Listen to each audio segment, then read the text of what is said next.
اونا داخل یک چاله کوچیک میرن و منتظر مورچه ها میشن و همینجوری شکارشون میکنن. اونا همینجوری با یک جنگ کوچیک غذا به دست میارن.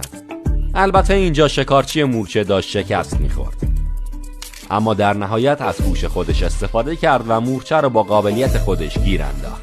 ما قرار نیست دیگه این مورچه رو ببینیم. پس مورچه ها در حالی که از بیابون لذت میبرن باید مراقب شکارچی های کشنده هم باشن. به هر حال من تصمیم گرفتم یک منبع غذایی پروتئینی براشون اضافه کنم. اینا لوبیاهای مکزیکی پرنده هستن. این لوبیاها شبیه دونه‌های معمولی هستن، اما داخلشون یک کرم کوچیک وجود داره. این کرمای کوچولو که میبینید در نهایت قراره تبدیل به یک پروانه بشن. البته دیگه قرار نبود این اتفاقا بیفته، چون قراره غذای مورچه ها بشن. راستشو بگم فکر میکردم که مورچه ها در جا به لوبیاها حمله میکنن، اما در واقعیت واکنش خاصی نشون ندادن. بنابراین مجبور شدم خودم لوبیاها رو باز کنم و کرمای داخلشون رو در دسترسشون قرار بدم.